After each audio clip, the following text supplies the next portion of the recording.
All right, hey, so Emily asked me to do a little video on how to kind of quick and easy prepare a roast. So I've got a pork roast, shoulder roast that I'll prepare here today. But this cooking method applies to any kind of big cut of meat that you have. So whether it's a beef roast, yak roast, anything along those lines, some of these same principles apply to all of them. And the way that I like to approach them is just a super simple kind of browning the meat, adding some seasonings and vegetables, and then slow cooking it the rest of the way. And you can do that in something like an Instant Pot or a slow cooker, anything along those lines. I like using a nice cast iron Dutch oven style. I think works really well for this. And so that's what I'm going to do here. I've got a pork roast. It's a Boston butt roast, but it's off the shoulder of the animal. So picnic roast, same thing. You can do this with ham roast as well. Really anywhere that a large cut of meat comes off of. And pretty simple. I've had this out for maybe the last half hour or so, just kind of letting it come to room temperature or sit at room temperature. It's not all the way up to room temperature itself. And then I put salt on it. Not an exact amount, but maybe a tablespoon and a half on each side, just kind of made the whole piece of meat covered with the salt, and then allowed it to sit. And now I'm just putting it in a pan. I have bacon grease in there. You can use any cooking oil that you want, whether that's lard, bacon grease that you saved, tallow that you've saved, or if you want to use like an avocado oil or other vegetable oil, any of those can work. Olive oil will often smoke at a lot lower temperature, and so olive oil is sometimes not the best option, but in this case bacon grease, it's a pork cut, so it goes well with it and adds a nice flavor and aroma to the meat. I'm going to leave this in here and let it brown basically on all sides, and so it'll take maybe 10 minutes or so, doing it at a medium to a medium high heat. And all I'm going for, I'm not trying to cook the meat through. That's what we're going to do in the oven. I'm just trying to get it browned on all surfaces. And so that's what I'll be doing here just the next few minutes. I let it sit here for a while on one side. Try not to flip it until it's really well kind of crusted on that side. Flip it to the other side, and then I'll even brown the edges of it. And then we'll go on to the next step. All right, so I've got the one side browned, and I'm just going to flip the meat over. There's not necessarily an exact science in terms of how long it has to set there on that one side. I kind of go until the meat releases pretty well from the pan, and you can just see how it's nice and brown, especially up in this area, that area. That's all that we're going for. It's just nice browning. That's gonna, more than anything, I think that creates really nice texture when it's finished, but also you get nice flavoring this way. And we're rendering pork in particular, that fat renders really well, and so you don't need a lot of oil when you're starting out, just enough to coat the bottom, because this pork is rendering a little bit as we're cooking it here. I'll let this go about the same, it's a minute, 2 minutes, something along those lines, depending on how your cooktop, how hot it is, and what kind of oil you're using. Let it go for another minute or so, and then I'll do the same thing. I'll brown it on the edges, and just trying to get that kind of brown crust all the way around the whole piece of meat.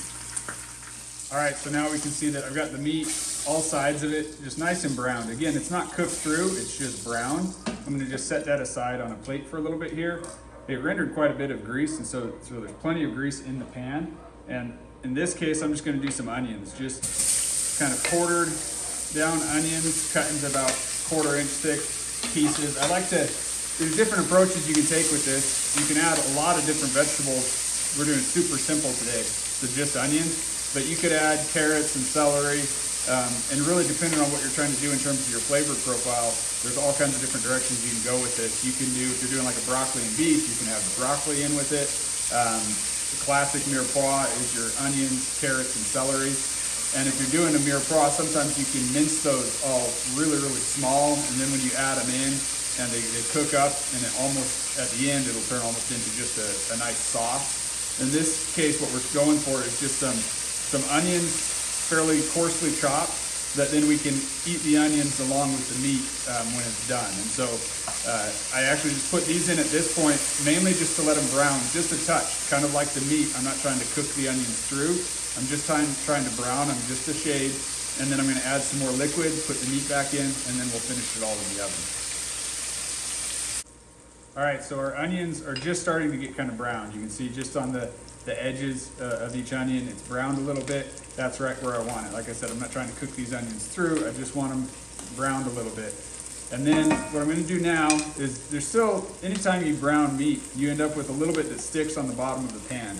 And we do what we call deglazing to help loosen that up and get all of the seasoning out of it. And so I take, in this case, I'm using a little bit of white wine. It's a Chardonnay. Chardonnay is a nice buttery flavor. It goes really well with pork. So just adding a little bit of the Chardonnay in, and you can hear it start to bubble. Just less than a quarter cup of the Chardonnay. And then just using a wooden spoon or a spatula, you can kind of scrape off any of that pieces of meat that are stuck to the bottom of the pan. And those are going to impart nice flavor. I'm also going to go ahead and add about the same amount, maybe just a shade more of some chicken stock. And that liquid is important in that that's what's going to keep the moisture in the pan and keep the meat from drying out. There's not an exact science to it. Some of it depends on how big your pan is. I would say generally you're better off going with a little bit extra than not enough, because if it dries out while it's in the oven, you're gonna end up with dry meat. If you have a little bit too much liquid in it, at the end, you can just cook off some of that liquid, and it's still gonna, you can still use it as a sauce or something along those lines. So put that liquid in to deglaze, and then my cooking liquid, and then I just put the meat back in. And this is the time where I will often use seasoning. You can season earlier in the process. I just find that when I'm browning the meat, I like not to have the seasoning on it because it'll sometimes just burn in the hot grease or oil. And so I'd rather do it right now. I've got just a kind of a really basic pork seasoning that our friend Max had left for us. It's got a mix of herbs and paprika.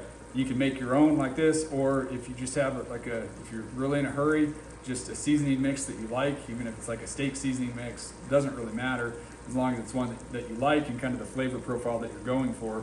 And you can just add it in at this point. And this is going to help it to just penetrate into all of the meat and whatever vegetables you have added in with the meat also.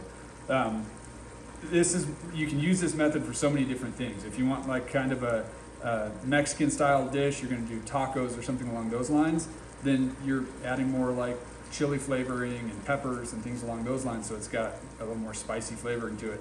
If you're doing something that's where you want like a curry type of flavoring to it, you can just add the different spices that would give it more of a curry flavoring. But that's all that we do at this stage, and this is the nice thing about this style of cooking a roast, and what makes it nice is I've spent just a couple of minutes getting it to this point. My meat is brown. I can smell it already, but that smell is only going to get better as I'm just going to put a lid on, and then I'm going to take this and put it in our oven. And I put it in the oven at really a pretty low temperature. I've done it as low as like 250, 275. If I know that, hey, I'm going to leave the house and we're going to be gone and I want to come back and have the roast finished when we get back, maybe 8 hours from now or something along those lines.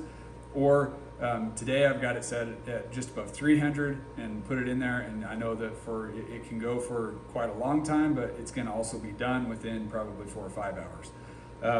You can go a little bit higher, but the lower the temperature, the longer it's going to take, and generally the more tender it's going to be. I wouldn't really do this method putting the temperature above 350 for sure. Oftentimes you want to go much above 325 even.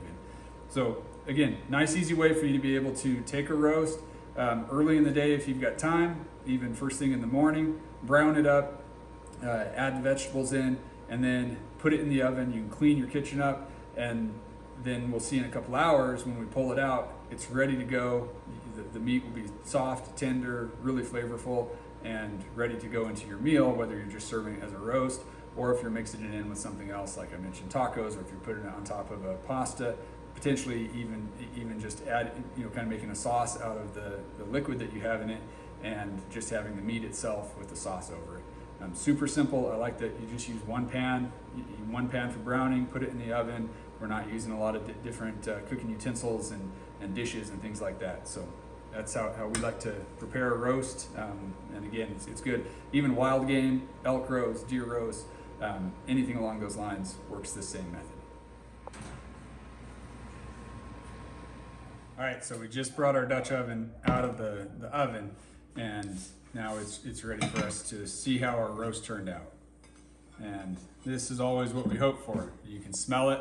The smell tells us a lot about when it's done. When things start to smell like they're done and you can just get the flavor in the air, you know that they're pretty good shape. If your roast has any bone in it, it should come out just really easily. It should just release right off the meat and come out without much effort at all. And that's a good sign that it's cooked well and that you're at the place you want to be. And then the meat should come apart real easily as well, just with a fork, especially a pork shoulder. It's, you know, classically kind of a shredded pork or those types of preparations, you use a pork shoulder. So it typically comes apart really nice and easily. Sometimes a really lean beef roast off the round or something like that, maybe a little bit less kind of falling apart relative to this pork shoulder. But you want the same thing regardless of the roast, where it's soft, it's tender, and all of the meat comes apart pretty easily. What we're going to do with this is I'll take the meat out, reduce down the sauce with the onions just a little bit, and then we're actually just going to kind of shred this pork up and mix it back in with the juice, and then you get kind of a scoop of shredded pork with the onion and the drippings basically that are left, and put that on a piece of bread and have just pulled pork sandwiches just like that. So that's one use that you can do with this method. You can also just slice this up or kind of shred it up and serve it just as it is. You can serve it with sides. You can serve it as a topping on top of something like even a pasta or things along those lines, or a rice dish. A lot of different options that you have with it in terms of not having just the same roast over and over and over again. So hopefully you're able to use this and make good food at home, and thanks for supporting us.